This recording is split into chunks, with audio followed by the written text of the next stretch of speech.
So finally back on the road with the Yamaha Aerox 155। आज के इस video में आपको चला के बताने वाला हूँ कि एरोक्स लेना चाहिए या जूम 160 लेना चाहिए। ये totally in depth ride review रहने वाला है। I am pretty sure that ये वीडियो अगर आपने पूरा देख लिया तो आपका जो कन्फ्यूजन है वो दूर हो जाएगा। देखो, अगर मैं एरोक्स की परफॉर्मेंस की अगर मैं बात करूँ ना, तो it performs I believe very good. Engine is very smooth, very nimble and बहुत ज़्यादा पावरफुल फील करता है। मतलब कोई भी लोकेशन हो, चाहे पहाड़ों के अप हिल में हो या डाउन हिल में या कैसा भी लोकेशन हो भाई साहब, it performs really good. Also one thing that you will love about Yamaha is the VVA technology. आप जब उसको चलाते हो तो उसका VVA किक इन होता है तो आपको अच्छा खासा पावर बैंडविड्थ आपको नोटिस होगा जब आप उसको चलाते हो। ऑल्सो इसका थ्रॉटल रिस्पॉन्स भी काफ़ी स्मूथ है। Engine is really smooth when it comes to pickup, when it comes to acceleration. So in overall I believe जब मैंने जूम चलाया था उस समय मुझे जो फील हुआ था इंजन से, उससे कहीं गुना बेहतर मुझे एरोक्स का इंजन लग रहा है आफ्टर राइडिंग जूम 160। इनफैक्ट इसका जो सस्पेंशन है ये जूम 160 से ज़्यादा बेटर परफॉर्म कर रहा है as compare to dampering the shock absorbs, वो ज़्यादा बेटर कर रहा है when it comes to comparison with Xoom 160। I believe like Aerox is a way more better competitor as compared to zoom. Why I will be telling you more about it. So Aerox का जो handle bar है ना वो नीचे की तरफ है, जिसके वजह से क्या होता है आपको थोड़ा सा स्पोर्ट्स टाइप फील होता है नॉर्मल स्कूटर, और जूम 160 आपको थोड़ा सा अपराइट इस टाइप का आपको फील होगा क्योंकि वो मैक्सी एडवेंचर स्कूटर है। सो दोनों में थोड़ा डिफरेंसेस तो हैं। सो अगर मैं एरोक्स का अगर मैं फुल थ्रॉटल खोलता हूँ तो मुझे फील होता है कि यस, एरोक्स जो है थोड़ा सा अग्रेसिवली आगे की तरफ बढ़ रहा है। हालांकि टॉप स्पीड भी इसका अच्छा खासा है, वो हम लोग अभी थोड़े टाइम बाद चेक करेंगे कि इसका टॉप स्पीड क्या है। सो ये स्कूटर जो है अराउंड 3-3.5 साल पुराना है, जिसके वजह से इंजन के परफॉर्मेंस में ऑफकोर्स थोड़े से तो डाउनग्रेड आते ही हैं, कोई भी मशीन हो। लेकिन इसको थोड़ा सा आगे जाके अभी भगाएंगे, इसका टॉप स्पीड को एक बार चेक करेंगे। एरोक्स का सस्पेंशन आपको इतना फील करवाएगा कि हाँ इट इज़ बेयरेबल, बट जूम 160 का जो सस्पेंशन था वो मुझे बहुत ज़्यादा ही स्टीफ और हार्ड फील हुआ था when I was riding in Pune, क्योंकि पुणे में भी हम लोग पहाड़ों में चला रहे थे और यहाँ पर भी ऑलमोस्ट हम लोग पहाड़ों में चला रहे हैं। सो आई बिलीव इसका परफॉर्मेंस मुझे ज़्यादा बेटर फील लग रहा है when it comes to mountain. अगर मैं ब्रेकिंग की बात करूँ तो इसका ब्रेक ज़्यादा बेटर परफॉर्म करता है एज़ कम्पेयर टू जूम 160, और इसके जो ABS है ना वो बहुत एंड में जाकर के किक इन होता है, जिसकी वजह से आपको काफ़ी अच्छा कॉन्फिडेंस मिलता है। I will give you a demo of the ABS, just give me a second.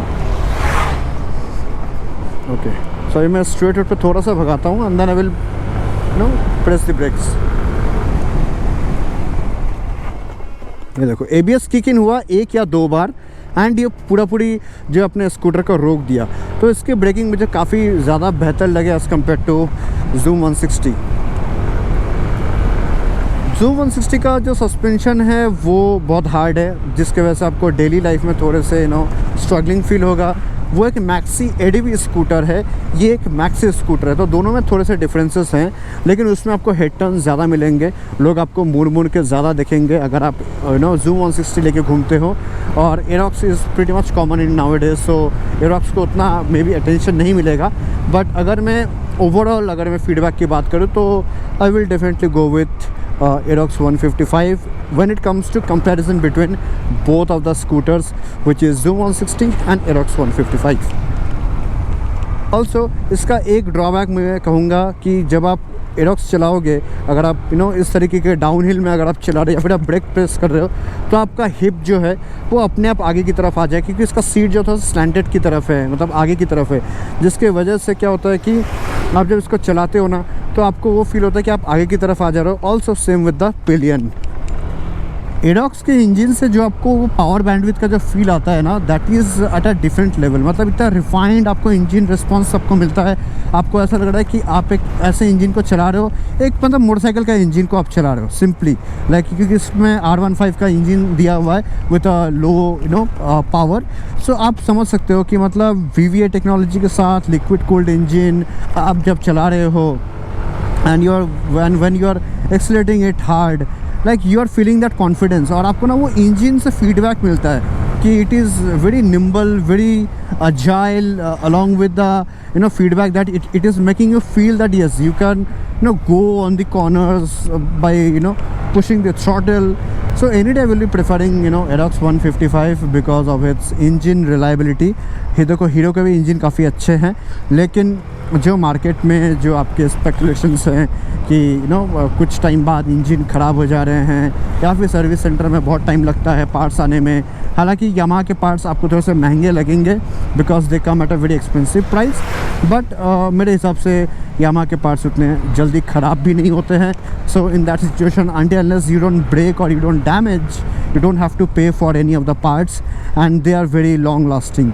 So in my opinion, man, if you are looking for a long ownership response from a brand, then go for a Yamaha Aerox 155. I know it is pretty much expensive, शायद से 15 से 20 हज़ार रुपया extra expensive आपको लगने वाला है as compared to Zoom 160, but the kind of mental satisfaction, the kind of peace you will be getting while riding this, or maybe on the mountains or maybe on the highway, that is a different level. वो आप unbeatable है, वो कोई पैसा आपको वो आपको feel नहीं करवा सकता। मैं इसको जब हाईवे पे चला रहा था अराउंड 90-85, तो मुझे ये फील हुआ कि इसका इंजन बहुत ज़्यादा रिलैक्स्ड, बहुत ज़्यादा वाइब्रेशन लेस फील होता है। When it comes to Hero Zoom, तो उसमें आपको थोड़ा सा लगता है कि हाँ यार, मतलब 89-90 क्रॉस कर गया, थोड़ा सा आपको वो लगता है कि पावर बैंडविड्थ लूज़ हो रहा है। So in that situation I feel that you should rethink. और मैं ये सबसे बेस्ट ये कहूँगा कि go and take a test ride. You watch this video, take a test ride, you will get to know which one to go for, and then it will help you out to understand also कि जो मैंने कहा आपको वो आपको कितना real life में feel हो रहा है। सो इससे क्या होगा कि आप एक एक्सपर्ट के गाइडेंस को आप सुन रहे हो, साथ ही साथ मेरे गाइडेंस जो मैंने कहा उसको आप जब अपने रियल लाइफ में आप जब उसको टैली करोगे, जब उसको मैच करोगे राइड के दौरान या राइड के बाद, तो आपको पता चलेगा that what I have told is how much relevant to you और as per your need. So उसके अकॉर्डिंग आप जो है परचेस कर सकते हो। अभी आने वाला जो टर्न है वहाँ से हम लोग थोड़े से टॉप स्पीड को चेकआउट करते हैं, तब मिलता है आपको वीडियो के एंड पे। देखो जैसे मैं इसको अराउंड 76-80 में चला रहा हूँ, लिटरली इंजन में कोई वाइब्रेशंस नहीं है। मुझे फील हो रहा है कि मैं किसी मोटरसाइकिल को चला रहा हूँ जो 80 में भी काफ़ी रिलैक्स्ड फील कर रहा है। एंड थ्रॉटल ओपन करते ही ये स्कूटर जो है काफ़ी अच्छा रिस्पॉन्स देना शुरू कर देता है। अगर उसको फुल थ्रॉटल करूँ,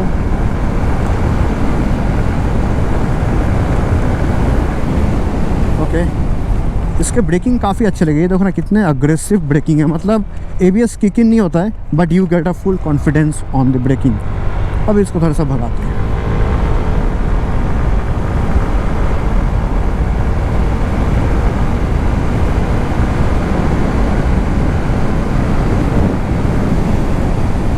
कैसे लोकेशन पे बाइक पार्क करके फ़ोटो खींच रहा है।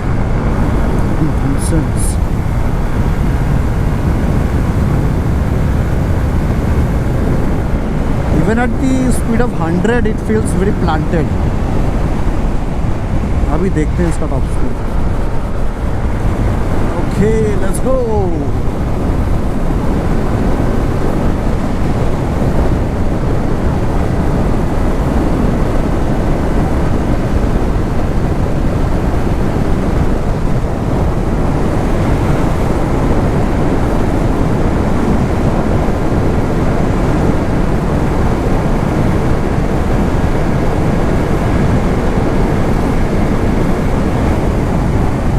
116, 118 ये आराम से, मतलब 122 या 120 इसका टॉप स्पीड है।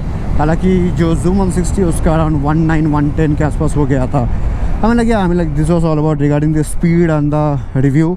अगर आपको वीडियो अच्छा लगा, do let me know in the comments box and share this video with those who is looking for a right comparison between the Aerox 155 and Zoom 160.